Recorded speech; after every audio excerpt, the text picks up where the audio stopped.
Le clairon.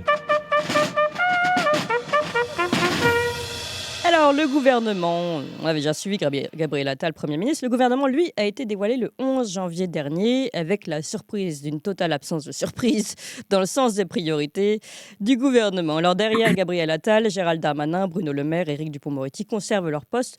Le plus intéressant dans ces nouveaux postes, finalement, ce sont ces ministères géants. Ministères géants qui intègrent notamment donc, ce ministère de l'Éducation nationale qui regroupe Éducation nationale, jeunesse, sport, Jeux olympiques et paralympiques, voilà, tenu par Amélie Oudéa-Castéra, qui était déjà ministre des Sports.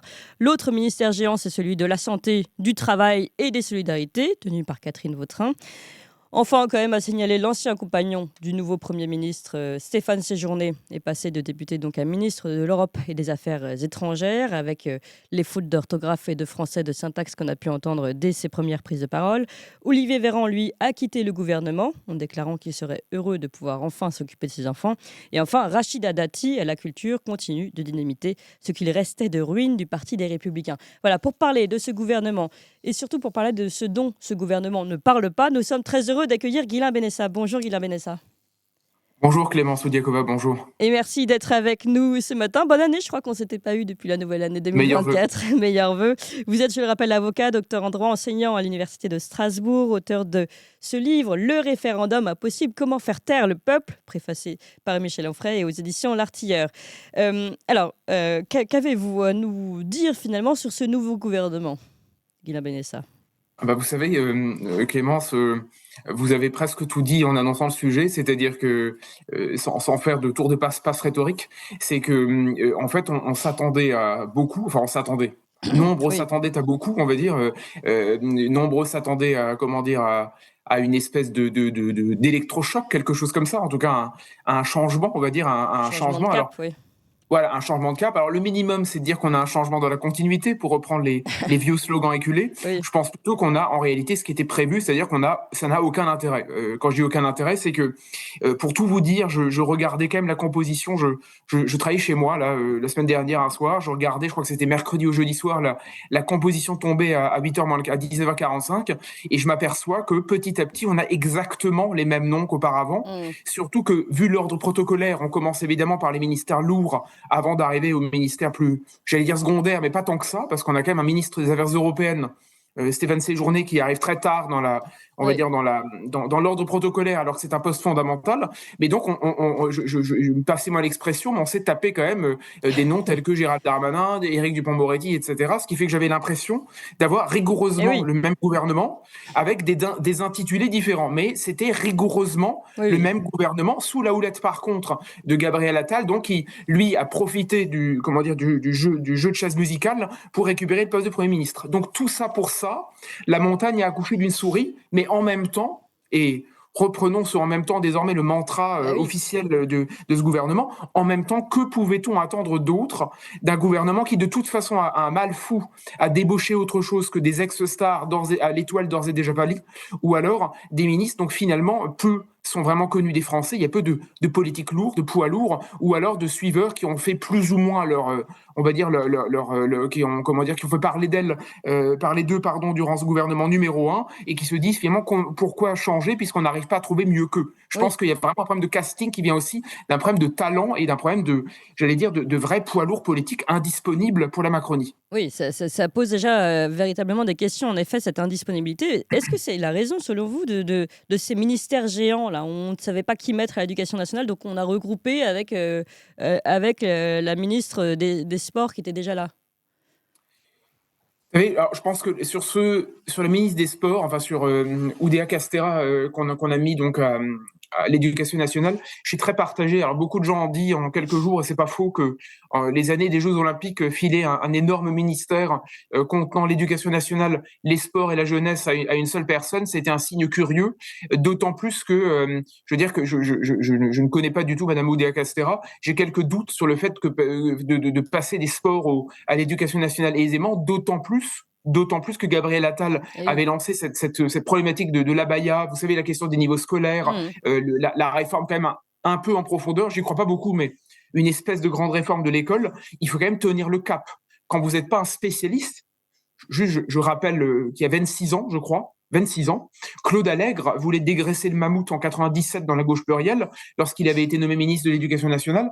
On se rappelle quand même du four qu'avait été son arrivée, puisqu'en fait, il avait eu une levée de bois vert.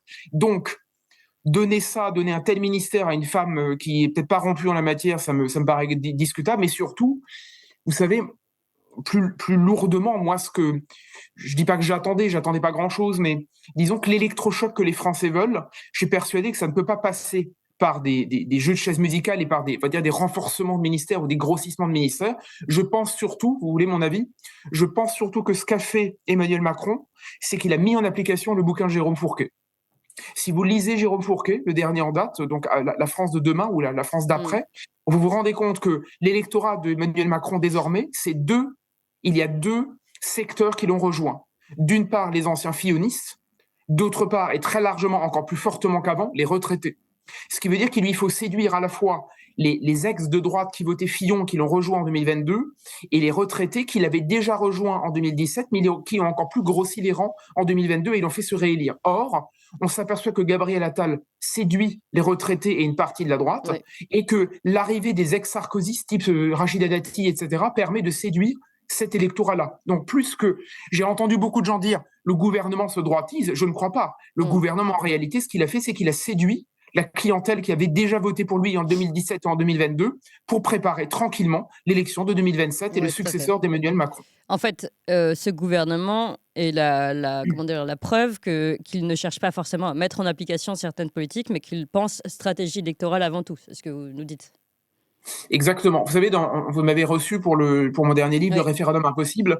Et ce que j'avais tenté de démontrer dans le bouquin, par-delà uniquement la question du référendum, c'était la disparition de tous les électrochocs intermédiaires à l'occasion soit d'élections intermédiaires, législatives, municipales, départementales, etc., ou l'absence d'électrochoc à l'occasion évidemment d'un référendum qui n'existe plus, ou de remaniement purement clientéliste. C'est-à-dire, le remaniement est devenu un instrument, clientéliste, ça l'était déjà un peu, mais un instrument artificiel, d'autant qu'avec la réforme du quinquennat en 2000, de toute façon, on a des périodes courtes, des présidents qui tiennent 5 ans seulement, et des ministères qui durent plus longtemps qu'avant, puisqu'on n'a pas, vous savez, de soupape, la soupape des 7 ans. Donc, il n'y a plus de choc intermédiaire. Il n'y a plus le temps de miner un minimum, ou en tout cas de déminer, de ressouder et de jouer sa légitimité une seconde fois à l'occasion d'élections intermédiaires. Donc, c'était ma thèse. Et ma thèse à mon avis, tiendra très longtemps, parce que vu qu'on a complètement oblitéré tout risque intermédiaire durant le mandat de 5 ans, les remaniements sont, excusez-moi du terme, bidons, c'est des remaniements cosmétiques, où de toute façon, on prend les mêmes, on recommence, parce qu'on n'a rien en stock, puisque vu que ça dure que 5 ans et pas 7 ans, personne ne veut rejoindre un bateau qui coule, et surtout, aucun président ne fera le choix de prendre des gens qui ne pensent pas comme lui, alors même qu'il a préparé des horizons qui sont de plus en plus brefs, c'est-à-dire des avenirs pour tout de suite. L'immédiateté, la liquidité du monde, c'est aussi l'immédiateté, tout de suite maintenant. Donc finalement, on a un clone de Macron en plus jeune qui s'appelle Gabriel Attal, qui a récupéré des ex-Sarkozystes qui séduisent peut-être les fillonistes ou les ex-fillonistes qui ont rejoint le gouvernement, je veux dire quelque part la Macronie, et qui séduit également les retraités qui de toute façon ne veulent prendre aucun risque et qui préfèrent que le gouvernail soit gouverné, soit maintenu à l'extrême centre, histoire de ne jamais rien changer pour que la France meure, peut-être un peu plus tard, mais en tout cas dans un immobilisme, je veux dire, toujours plus complet, toujours plus tranquille, quelque part. Oui, et vous parliez de ça aussi, c'est intéressant. En effet, les critères de loyauté ont été les critères avancés en premier par la Macronie, on va dire, et notamment des indiscrétions de l'Élysée pour choisir ses ministres. Et désormais, apparemment, ce sera aussi les critères pour choisir les secrétaires d'État qui vont arriver. On verra ceux qui ont été les plus dociles, notamment pendant la loi immigration. Voilà ce qui a été dit. Donc, on voit bien ce qui est recherché. Et en effet, comme vous le dites, la préparation tout simplement des prochaines élections avec une armée bien soudée. Vous savez, exactement. Alors, vous dites loyauté, je dirais plutôt le plus godillot. Enfin, les deux se rejoignent. C'est-à-dire, plus vous la fermez, plus vous êtes séduisant. Donc, Gabriel Attal avait quelque peu ouvert sa gueule sur la question de l'école parce qu'il avait eu une sortie sur l'abaya qui était là aussi pour draguer la droite. C'est-à-dire c'était calculé. Exactement, c'était une discussion musclée, mais en même temps contrôlée. Vous savez, c'est un pseudo-dérapage qui en réalité est de haute tenue, on va dire ça comme ça.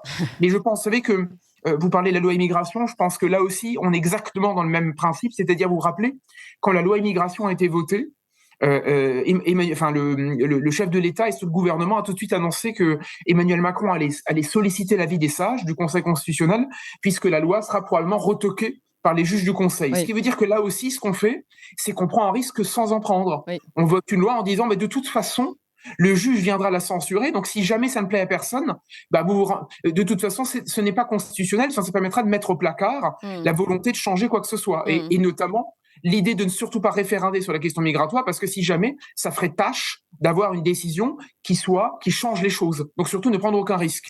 Et je Oui. pense que là-dessus, c'est exactement la même chose. Surtout, ne prendre aucun risque, jouer la sécurité et jouer, vous savez, depuis le début, Emmanuel Macron est connu pour gouverner avec quelques aides de camp qui sont une garde rapprochée Oui. autour de lui. On a notamment Alexis Collère, etc. Mmh. Je pense que là, Gabriel Attal, c'est surtout, vous savez, un vieux macronien, un jeune vieux macronien, blanchi sous le harnais de la Macronie, qui sait parfaitement parler le Emmanuel Macron, Ouais. va rajeunir l'édifice qui était déjà très jeune pour poursuivre exactement une politique de ravalement de façade Mmh. sans aucun intérêt à mon sens. Si je suis, et je précise Clément, je le dis à l'antenne, si l'avenir me dément, je serai le premier à me flageller avec vous. Enfin, vous me D'accord, flagellerez dans on cette note. émission, Ouais. mais j'ai quand même peu de D'espoir. désespoir en Ouais. la matière, on va dire. Bon, bah, en tout cas, le rendez-vous est pris, Guilain Bédessa. Merci beaucoup. Et en effet, je rappelle votre dernier livre, Le référendum impossible. Comment faire taire le peuple. On est en plein dedans. Et c'est un livre aux éditions L'Artilleur. Merci beaucoup, Guilain Bédessa. Toxin Merci à vous. continue.